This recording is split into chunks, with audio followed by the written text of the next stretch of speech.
Hello, good afternoon sir. Good afternoon Ankita. तो सबसे पहले अपनी क्वालिफिकेशन के बारे में बताइएगा। Sir, I did my graduation from Manohar Memorial College, Fatehpur. After that, I did my post graduation from Kurukshetra University, Kurukshetra. After that, I did my Bachelor of Education from Shahid Baba Deep Singh College, Erwa, District Fatehpur. After that, I qualified my PGT level 3 HTET. Okay. तो मेरा सबसे पहला ही question आपसे है कि जब आप class में जाओगे तो उससे पहले लेसन प्लान बनाना होता है। क्या होता है ये लेसन प्लान? लेसन प्लान होता है सर कि क्लास में आप बच्चों को पढ़ाने से पहले अपने लिए खुद का वो पूरा प्रिपेयर कर लेते हैं कि किस अकॉर्डिंग उनको किसी भी चैप्टर पे या किसी भी टॉपिक से रिलेटेड सब्जेक्ट मैटर कैसे प्रोवाइड कराना है। तो आप कैसे प्रिपेयर करोगे लेसन प्लान के लिए? इसकी क्या क्या स्टेप है? लेसन प्लान के लिए सर सबसे पहले तो इंट्रोडक्शन, जिस भी टॉपिक से रिलेटेड या सब्जेक्ट मैटर से रिलेटेड इंट्रोडक्शन प्रिपेयर करेंगे। आफ्टर दैट हम उसके ऊपर वो करेंगे सर। इंट्रोडक्शन के बाद हम सर उसके ऊपर वो लगाएंगे प्रेजेंटेशन कैसे करेंगे उसकी। फिर उसको जनरलाइज कैसे करेंगे कि उसको जनरलाइज इन द सेंस कि एग्जांपल फॉर्म में कैसे बताएंगे। आफ्टर दैट उसको एप्लीकेशन कैसे करेंगे इन रियल वर्ड से, उसको कैसे कनेक्ट करके उसको अप्लाई करके बताएंगे। उसके बाद सर हम उसको रिकैप्चुलाइजेशन बताएंगे कि उससे रिलेटेड जो समरी फॉर्म में हम उसको कैसे प्रोवाइड कर सकते हैं। आफ्टर दैट हम उसके रिगार्डिंग उसको होम असाइनमेंट्स भी देंगे। ओके। नेक्स्ट क्वेश्चन है कि एक अच्छे लेसन प्लान के लिए क्या क्या प्रिंसिपल होने चाहिए, basic principle of a good lesson plan. मतलब ये एक आपने अच्छे स्टेप लेसन बताए हैं, और इन स्टेप को फॉलो करते टाइम आपको क्या क्या जो चीजें वो कंसीडर करनी चाहिए। Okay sir. फर्स्टली तो सर हमें हमारा ऑब्जेक्टिव क्लैरिफाई होना चाहिए कि हमने किस टॉपिक से रिलेटेड कितना पढ़ाना है। तो वो हमारा ऑब्जेक्टिव स्पेसिफाई होना चाहिए। दूसरा, हमारी क्लास जो है इंटरेक्टिव क्लास होनी चाहिए, जिसकी मतलब ऐसा टॉपिक या ऐसा प्रिपेयर होना चाहिए हमारा लेसन प्लान जिसकी वजह से हमारी क्लास भी उसके साथ इन्वॉल्व हो पाए। थर्ड सर की जो मतलब मेन कवरेज हो, पूरा जो टॉपिक है उससे related each and everything coverage हो उसके अंदर। थर्ड सर की जो प्रीवियस नॉलेज को भी हम चेक करेंगे कि स्टूडेंट्स को प्रीवियस नॉलेज कितनी है रिगार्डिंग द टॉपिक, और उससे रिलेटेड हम उसको फर्दर उसके क्वेश्चंस भी देंगे, मतलब होम असाइनमेंट्स भी ओके। देंगे। अब बताइए, अगर मान लिया कि आपको कॉलेज से, आप कॉलेज वाले के साथ, मतलब जो आपके साथ स्कूल में है टीचर, वो या उनके पेरेंट्स है, तो उनके साथ अगर कन्वर्सेशन करते हैं और कहीं ना कहीं मिसमैच हो जाता तो उसको कैसे टैकल करोगे आप? पहला तो सर कि अगर हमारे किसी के साथ भी आर्ग्यूमेंट हो जाता है तो हमें अपनी डिग्निटी, अपने एटिकेट्स नहीं भूलने चाहिए, क्योंकि वो हमारे कलीग्स हैं, हमारे पेरेंट्स हैं, तो हमें एक रिस्पेक्टफुली ही उनको डील करना चाहिए।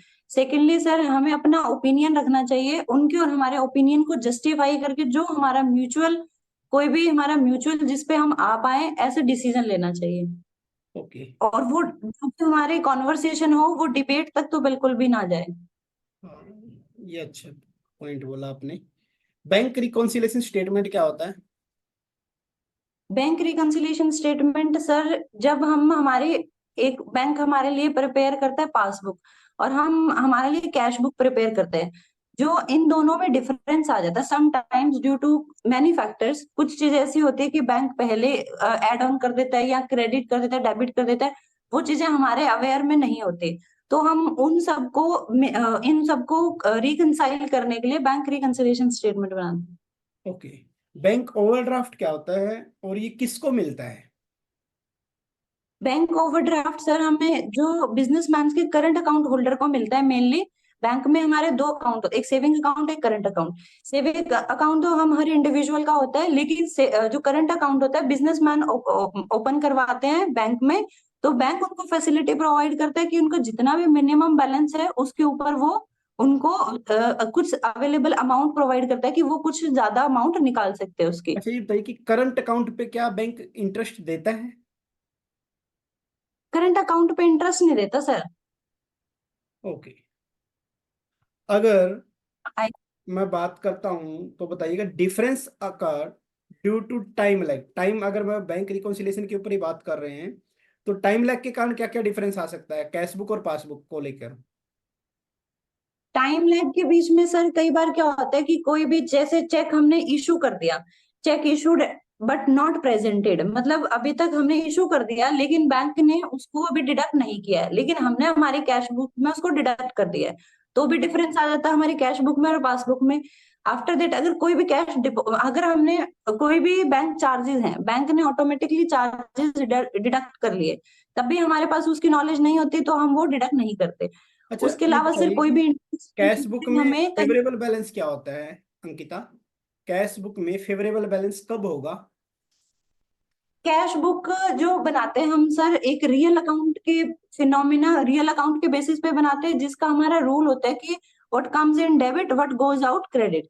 तो उस बेसिस में जब हम डेबिट साइड जो हमारे पास आ रहा है वो रिकॉर्ड करते हैं, क्रेडिट साइड जो हमने पेमेंट्स करनी है वो रिकॉर्ड करते हैं। जब हमारा डेबिट साइड एक्सीड्स कर जाता है क्रेडिट साइड से तो वो हमारे पास फेवरेबल बैलेंस ऑफ कैश हो जाता है। अच्छा, अगर आप कैश बुक मेंटेन कर रहे हो तो क्या कैश अकाउंट भी लेजर में बनाना पड़ेगा? कैश नहीं सर, वो हमारे लिए ऑब्लिगेटरी होती है क्योंकि वो कैश अकाउंट एक जनरल जो कैश बुक है वो एक जनरलाइज लेजर है हमारे पास। ओके। कितने टाइप की सब्सिडरी बुक्स होती है? 7 टाइप्स की। कौन कौन सी? सबसे पहले तो sir sales book, yes. Purchase book, sales return, purchase return, bill receivable, bills payable और journal proper. Okay. E business क्या होता है? ई बिजनेस सर जो हम ऑनलाइन बिजनेस करते हैं, जैसे ऑनलाइन इंटरनेट के थ्रू जो हम बिजनेस एस्टेब्लिश करते हैं। क्या रिस्क है ई बिजनेस करते टाइम? ई बिजनेस में मेनली हैकिंग की प्रॉब्लम रहती है सर, कि डाटा हमारा हैक हो जाता है ड्यूरिंग द ट्रांसमिशन, या फिर जब भी हम डाटा को अपलोड करते हैं तो वो हैक कर लेते हैं, जिसकी वजह से हमारी जो पर्सनल इंफॉर्मेशन है वो हैक कर लेते हैं। और दूसरा सर इसमें ये होता है कि समटाइम्स कनेक्टिविटी का भी प्रॉब्लम होता है, हर जगह इंटरनेट कनेक्टिविटी अवेलेबल नहीं होती, वो भी एक मेन ड्रॉबैक है ऑनलाइन बिजनेस का। अच्छा जी, लीगल रिस्पॉन्सिबिलिटी और सोशल रिस्पॉन्सिबिलिटी में क्या डिफरेंस है? ओके, लीगल रिस्पॉन्सिबिलिटी तो सर हम कंसिडर करते हैं कि हमें हमारे rules and regulation by law जो बना दिए गए हैं उनको फॉलो करो। But social responsibility beyond the rules भी होती है कि हमने सोसाइटी के रिसोर्सेज को यूज किया है, तो इट्स आवर ड्यूटी कि हम उनको पे ऑफ करें इन द फॉर्म ऑफ, चाहे हम सोसाइटी के इन्वायरमेंट प्रोटेक्शन में हेल्प करें, चाहे सोसाइटी अपग्रेडेशन में करें, चाहे एम्प्लॉयमेंट जनरेशन में करें। ओके। तो so that ethical. we can say responsibilities are wider than the legal responsibility. Okay, ethical responsibility क्या होता है? Ethical ethical means basically sir, ethics जो वर्ड है वो ग्रीक वर्ड एथिकोस से आया है, जिसका मतलब होता है कि प्रिटेंस टू कैरेक्टर, कि हम अपने कैरेक्टर को कैसे दिखाते हैं। एथिक्स होता है कि क्या सही है और क्या गलत है। ओके। बिजनेस इन्वायरमेंट क्या होता है? बिजनेस इन्वायरमेंट मतलब बिजनेस के आसपास जितनी भी sum total of our surrounding, sum total of surrounding of a business, whether it is biotic और अबायोटिक। बिजनेस तो इन्वायरमेंट क्या होता है? इन्वायरमेंट में सर सारी चीजें इंक्लूड करते हैं हम, जो भी हमारा बिजनेस में, तो जो बिजनेस को अफेक्ट करती है मेनली, जैसे इंटरनल फैक्टर्स हो गए, एक्सटर्नल फैक्टर। इन्वायरमेंट में सम total of all the factors, all the things जो अफेक्ट करती है। एक्सटर्नल फैक्टर क्या होते हैं, जैसे अभी आपने बताया कि internal factor and external factor? External factors में जैसे सर हम ये कंसिडर कर लेते हैं, टेक्नोलॉजिकल फैक्टर्स हो गए, डेमोग्राफिक फैक्टर हो गए, या फिर लीगल फैक्टर्स हो गए, जो पॉलिटिकल फैक्टर्स हो गए जो अफेक्ट करते हैं बिजनेस को। अच्छा, अगर पॉपुलेशन से रिलेटेड कोई भी चीजें हैं, लाइक पॉपुलेशन की, आप बोल सकते हो कि एजुकेशन के रिगार्डिंग, उनके रिलीजन के रिगार्डिंग, तो ये कौन से फैक्टर में आएंगे एक्सटर्नल में? सॉरी सर, क्या कह रहे हैं आप? लाइक जैसे पॉपुलेशन के रिगार्डिंग है, पॉपुलेशन की एजुकेशन के रिगार्डिंग लगाओ आप, ठीक है, उनके रहन सहन का, खाना पीना, जो भी एक्स वाई जेड है, तो ये कौन से एक्सटर्नल फैक्टर के अंदर आते हैं? लाइक पॉलिटिकल में आएंगे, डेमोग्राफिक में आएंगे, सोशल में आएंगे, किस में आते हैं? डेमोग्राफिक में सर, किसमें? डेमोग्राफिक में। Very good. नेक्स्ट क्वेश्चन मेरा है कि इन्वायरमेंटल पोल्यूशन क्या होता है? What is environmental pollution? Environmental pollution मतलब कि सर इन्वायरमेंट को कुछ हेजार्डियस एलिमेंट्स जो अफेक्ट करते हैं, मतलब harmful effect on the environment. कोई भी चीज जैसे सर वेस्ट हो गया या फिर एयर पोल्यूशन वगैरह, जितना भी ये सब पोल्यूशन है, ये सब अफेक्ट कर रहा है इन्वायरमेंट को। आपने एक सुना होगा तो जापान में मिनी माता नाम से एक डिजीज आई थी। भोपाल में सर? जापान में, जापान जापान में में? मिनी माता नाम से। सर। नहीं सुना, ओके। इसके अलावा नेक्स्ट अपना क्वेश्चन है कि बिजनेस एथिक्स के बेसिक एलिमेंट्स क्या क्या हैं। बिजनेस एथिक्स तो मेनली सर हम ये कंसिडर करते हैं कि वो बिजनेस सिचुएशंस, वो बिजनेस एक्टिविटीज जो अफेक्ट करती है बिजनेस को, कि क्या बिजनेस के लिए what are the right and wrong, कि बिजनेस के लिए क्या सही है और क्या गलत है, वो सारी सिचुएशन, वो सारी एक्टिविटीज को हम इंक्लूड करेंगे। सेकेंडली सर, कि जो हमारे बिजनेस के जो हम रिसोर्सेज यूज कर रहे हैं, इन कंपैरिजन में हम सोसाइटी को उस अकॉर्डिंग कितना वापस रिटर्न कर रहे हैं, वो भी इंक्लूड करेंगे। बिजनेस एथिक्स में ये भी है सर कि जो हमारे एम्प्लॉयज हैं उनकी ग्रीवियंसेस को भी हम फुलफिल करें, प्रॉपर कंप्लायंस मैकेनिज्म हम एस्टेब्लिश करें। कैपिटल रिजर्व और रिजर्व कैपिटल में क्या डिफरेंस है।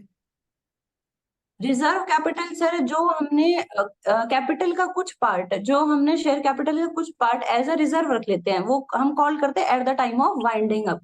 और कैपिटल रिजर्व होता है जब हम कुछ कैपिटल प्रॉफिट का कुछ पार्ट रिजर्व करके रख लेते हैं फॉर द फ्यूचर अनसर्टेनिटी, वो हमारे पास कैपिटल। कैपिटल प्रॉफिट कैसे कैलकुलेट करते हैं। कैपिटल प्रॉफिट कैसे कैलकुलेट करेंगे? कैपिटल प्रॉफिट जैसे सर कुछ प्रीमियम और रिडम्पशन ऑफ डिबेंचर हो गया, कुछ भी हमें ऐसा जो रिसीव होता है जो कैपिटल का पार्ट नहीं है, मतलब कैपिटल उसका वो है। ओके।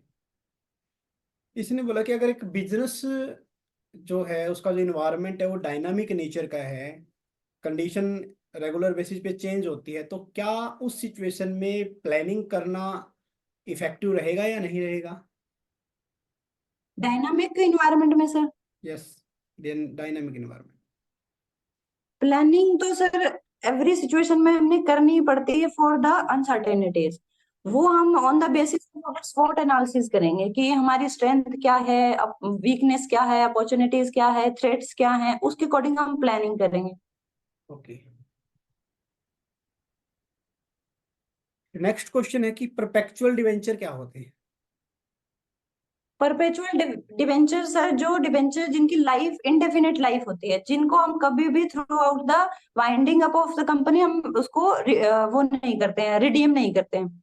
ओके। रिडीमेबल डिवेंचर क्या होते हैं। रिडीमेबल जिनका एक पर्टिकुलर टेन्योर होता है, उसके बाद हम उनको रिडीम कर देते हैं, वो मेंशन होता है हमारे आर्टिकल्स में, या जो हमारे मेमोरेंडम में मेनली इनका मेंशन होता है कि हमने 20 ईयर्स के बाद, 10 ईयर्स के बाद या 30 ईयर्स के बाद हम इसको रिडीम कर देंगे। Convertible debenture. Convertible debenture sir, जो after some time, specified time के बाद हम इसको कन्वर्ट कर देते हैं इक्विटी शेयर्स में। रिडीमेबल डिवेंचर की कोई लिमिट तो होगी भाई, इतने साल तक हम रिडीम मतलब कंपनी पैसा ले सकती है डिवेंचर होल्डर से, उसके बाद पे करना ही करना पड़ेगा। आई थिंक सर वो अलग कैटेगरी में डिवीजन है, इंफ्रास्ट्रक्चर के लिए शायद 10 ईयर्स का है, अदर कंपनीज के लिए शायद 20 ईयर्स है। नेक्स्ट क्वेश्चन है अपना जी फिर, सिक्योर डिवेंचर क्या होते हैं। हाँ जी sir. Secure debenture.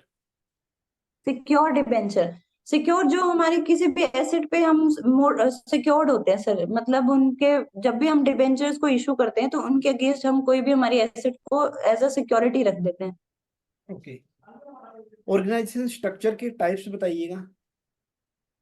Organisation structure के मेनी टाइप्स होते हैं सर, जैसे पहले लाइन स्ट्रक्चर, एक पर्टिकुलर लाइन में ही हम हमारी हिरार्की को डिवाइड करते हैं, लाइन एंड स्टाफ स्ट्रक्चर, जिसमें हम एक एडवाइजरी वो भी रख लेते हैं कि जो हमें एडवाइस करेगा। लाइन तो है ही है, उसके साथ एक एडवाइजरी कमेटी भी हमारे पास होती है। उसके बाद फंक्शनल ऑर्गेनाइजेशन स्ट्रक्चर, जिसमें हमारी ऑर्गेनाइजेशन को हम एज अ फंक्शन के अकॉर्डिंग डिवाइड करते हैं। उसके अलावा sir product product organisation structure, जिसमें अकॉर्डिंग टू द प्रोडक्ट, एक ऑर्गेनाइजेशन के डिफरेंट डिफरेंट प्रोडक्ट होते हैं, उसके अकॉर्डिंग ऑर्गेनाइजेशन को डिवाइड कर देते हैं। मैट्रिक स्ट्रक्चर क्या होता है? मैट्रिक्स सर इन दोनों का कॉम्बिनेशन होता है, प्रोडक्ट प्लस फंक्शन का। एक लार्ज ऑर्गेनाइजेशन में basically different type of functions भी परफॉर्म किए जाते हैं, डिफरेंट प्रोडक्ट्स में वो डील करती है, उसके अकॉर्डिंग वो अपने ऑर्गेनाइजेशन स्ट्रक्चर को एस्टैब्लिश करती है। जो आप मैट्रिक्स ऑर्गेनाइजेशन है वो फ्यूल की किस प्रिंसिपल का वोलेशन करता है? वो सर यूनिटी ऑफ कमांड का, क्योंकि उसमें हमें पता नहीं किससे कमांड मिलेगी, क्योंकि फंक्शन और ऑपरेशनल मैनेजमेंट का वो थोड़ा सा होच पोच रहता है, तो unity of command. Unity of command. Delegation से आप क्या समझते हैं? डेलीगेशन मतलब सर डिवाइड करना। इसको डिवाइड करना। डेलीगेशन ऑफ आर अथॉरिटी भी कर सकते हैं सर, रिस्पॉन्सिबिलिटी भी कर सकते हैं सर। ओके, मतलब आप कहना चाहते हो कि सर अथॉरिटी को भी डेलीगेट किया जा सकता है और रिस्पॉन्सिबिलिटी को भी। Yes sir. Okay, next question है जी अपना, इनफॉर्मल ऑर्गेनाइजेशन क्या होता है? इनफॉर्मल ऑर्गेनाइजेशन में सर जो एक कलेक्टिव नेटवर्क एस्टेब्लिश कर देते हैं on the basis of our good relations in the organisation. जब एम्प्लॉयज अपने गुड रिलेशंस एस्टेब्लिश कर लेते हैं अपने इंटरेस्ट के हिसाब से, या अपने जो उनकी उनके साथ किसी के साथ अपनी वाइब मैच होती है, उनके साथ वो अपने रिलेशनशिप एस्टेब्लिश कर लेते ओके, भिवानी टेक्सटाइल मिल कहाँ पर है हरियाणा में? कब बनी थी, सॉरी? हैं। इसका सर मुझे आइडिया नहीं। ओके, करंट सीएम हरियाणा के? नयाब सिंह सैनी सर। एचपीएससी के चेयरमैन? आलोक शर्मा है शायद सर। आलोक आलोक सर। शर्मा। ओके, अगर आप क्लास में बच्चों को पढ़ा रहे हैं और कुछ बच्चे ऐसे हैं जो शरारती हैं, तो उसको कैसे टैकल करोगे आप? फर्स्टली तो जो सर शरारती बच्चे हैं, पहले तो उनके लिए एक ऐसी एक्टिविटीज का अरेंजमेंट होना चाहिए ताकि वो इन्वॉल्व रहें, क्योंकि बच्चा तभी शरारत करेगा जब वो फ्री रहेगा। उसको क्लासरूम में इतना एंगेज करके रखो ताकि उसको उस चीज के लिए टाइम ही ना मिले। दूसरा सर, हम उसको पर्सनली भी बुला के उससे पूछ सकते हैं कि उसको क्लासरूम में कोई प्रॉब्लम है, कि वो जिस तरह से क्लास में अपना मतलब ध्यान नहीं दे रहा है, या फिर उसको क्लास में कोई प्रॉब्लम है, तो उस पे भी हम काम कर सकते हैं।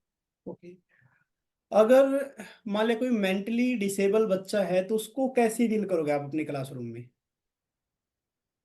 मेंटली डिसेबल जो स्टूडेंट है सर, पहला तो उनके लिए स्पेशल एजुकेशन प्रोवाइड कराई जाएगी ताकि वो उस अकॉर्डिंग अपने स्पेशल एजुकेशन के हिसाब से समझ सके। लेकिन दूसरा हरियाणा सर उनको गवर्नमेंट, अगर मैं बहुत बात करता हूँ तो इंक्लूसिव एजुकेशन पे ज्यादा फोकस करते हैं। इंक्लूसिव इंक्लूसिव का मतलब होता है भी सभी इंक्लूसिव को साथ करना। उनको डिसेबल चाइल्ड को भी अलग ना करे, कि उनको भी सेम क्लासरूम में सेम एनवायरनमेंट मिले। तो ये था आपका अंकिता आज का इंटरव्यू। और यस सर। जो जो सजेशन के रिगार्डिंग है, एक तो यही कि अगर आपको कोई क्वेश्चन ना आए तो थोड़ा सा उसको ऊपर पाज लें, और फिर आप बोल सकते सॉरी सर मैं भूल गई। और एक आपने सब्सिडरी बुक बताया, 7 नहीं 8 होती है। 8 ठीक है? सॉरी। हाँ, एक ये थोड़ा ध्यान रखना है। और एक जो मैंने पूछा, ओके मिनी सर। माता डी जी जापान में आई थी, वो वाटर पोल्यूशन के कारण हुई थी। ये जैसे ओके सर। पोल्यूशन के रिगार्डिंग अगर आप, मतलब आप ये मान के चलिए कि जो इंटरव्यूअर है, जो आप बोलते हो उसी में से वो क्वेरी करेगा। Yes sir. ठीक है, ये तो आप जरूर सोच के चलिए, अगर मान ली कोई भी टॉपिक के बारे में आप बात कर रहे हो तो ऐसे वर्ड यूज ना कीजिए जो आपको ना पता हो। और एक आप ओके जैसे कि मैंने पूछा, रिडीमेबल डिवेंचर 10 ईयर के लिए मैक्स टू मैक्स होते हैं। जो आपने बोला इंफ्रास्ट्रक्चर कंपनी, उसमें 30 ईयर होता है, नॉर्मली 10 ईयर ही बोलते हैं। ठीक है, ये क्वेश्चन मैंने तब ही रेज किया जब आपने ये बोला ना सर कि redeemable debenture sir 5 year 10 year ऐसा कुछ होता है। सर। ठीक है, क्योंकि वरना तो मैं नहीं पूछता इस क्वेश्चन को, लेकिन आप ही श्योर नहीं थे 5 साल है 10 साल है, तो तब ये क्वेश्चन रेज हुआ। वरना इतना पूछा भी रिडीमेबल डिवेंचर क्या होते हैं तो आप उसको बता के आगे निकल सकते थे। तो जब भी ठीक अमाउंट है है, कोई फिगर है जो आप यूज करना चाहते हो, अगर उसमें श्योर हो तो उसको यूज करो, वरना उसको अवॉइड कीजिएगा। ठीक है। ठीक है सर। ठीक है सर। हाँ, और इसके अलावा तो मोस्टली आपका ठीक ही था सारा। एक ये भिवानी टेक्सटाइल मिल, ये 1937 में एस्टेब्लिश की गई थी हरियाणा में, तो ये कोई ज्यादा कुछ नहीं था। ठीक है। एचपीएससी के मेंबर भी आपने सही बताया, एक यही मेन था। और सबसे ज्यादा जरूरी तो जो आपने क्लासरूम के रिगार्डिंग बताया बच्चों के लिए, जैसे अभी ऐसे है ना, वो थोड़ा सा कंफ्यूज करेंगे। लाइक आप बोलोगे, जैसे वैसे बोलेंगे, जैसे मैंने बोला मेंटली डिसेबल्ड बच्चे हैं, तो आप बोलो सर उनके लिए स्पेशल एजुकेशन है, स्पेशल एजुकेशन स्कूल ओपन किए गए तो वहां भेज देना चाहिए। ठीक है ना। और फिर वो बात जैसे मैंने क्वेश्चन लेके आया कि सर हम इंक्लूसिव एजुकेशन के ऊपर भी फोकस करते हैं कि भाई सभी बच्चों को साथ पढ़ाना चाहिए। तो आप यहाँ पर बोल सकते हो कि सर डिपेंड करता है, देखेंगे कि जो मेंटली डिसेबल्ड बच्चा है, अगर हम पूरी कोशिश करेंगे कि अगर वो नॉर्मल बच्चों के साथ अगर उसको हम रख सके तो नॉर्मल के साथ ही रखेंगे। ठीक है, उसको आगे बिठा सकते हैं फर्स्ट रो में, उसके ऊपर थोड़ी स्पेशल अटेंशन दे सकते हैं। अगर फिर भी पॉसिबल ना हो तो फिर सर उनके लिए गवर्नमेंट ने अलग एजुकेशन इंस्टीट्यूशन ओपन कर रखे, तो वहां पर वो जाके अपनी शिक्षा ले सकते हैं। ठीक है। तो इस टाइप से ही है। ठीक है सर। जैसे जैसे हम आगे बढ़ेंगे इंटरव्यू में, अभी तक तो जैसे आपको एक यूनिट दी, तो धीरे धीरे हम इसका एरिया थोड़ा वाइड करते चले जाएंगे। ठीक है। और 3 से 4 बार आपका इंटरव्यू जो होगा, लास्ट में ऐसा होगा कि कहीं से भी हम क्वेश्चन पूछ सकते हैं। ठीक है। ठीक है सर। और जो जो भी आगे कमियां होगी या जो जो सजेशन होंगे वो आपको देते चले जाएंगे। आपकी कोई क्वेरी है तो उनकी तब पूछ सकते हो आप। सर मेरी यही कि पहले तो इंट्रोडक्शन के पार्ट में अगर हम ये बारी बारी अपनी क्वालिफिकेशन नहीं बतानी है, I did my this, I did introduction, my हाँ दिस। हमारी बात इंट्रोडक्शन के बारे में इसलिए कि पहली बात तो हर कैंडिडेट से ये पूछता है क्वेश्चन, तो इसलिए आपने जितने वीडियो देखे होंगे तो हम ये पूछते जरूर हैं। अच्छा, नेम प्लेस वो पूछेगा नहीं। आप सोचो नेम प्लेस नहीं पूछेगा तो क्या पूछ सकता है, क्वालिफिकेशन या फिर आपका टीचिंग एक्सपीरियंस, इससे रिलेटेड ही ठीक बात है करेगा सर। ना वो। और टीचिंग टीचिंग एक्सपीरियंस, एक्सपीरियंस के मार्क्स हैं सर वहाँ पे? नहीं ऐसा कुछ नहीं है। लेकिन आपसे जैसे मैं अच्छा। बोलूँ कि इंटरव्यू की अगर मैं बात करता हूँ तो वो आपसे पूछेगा।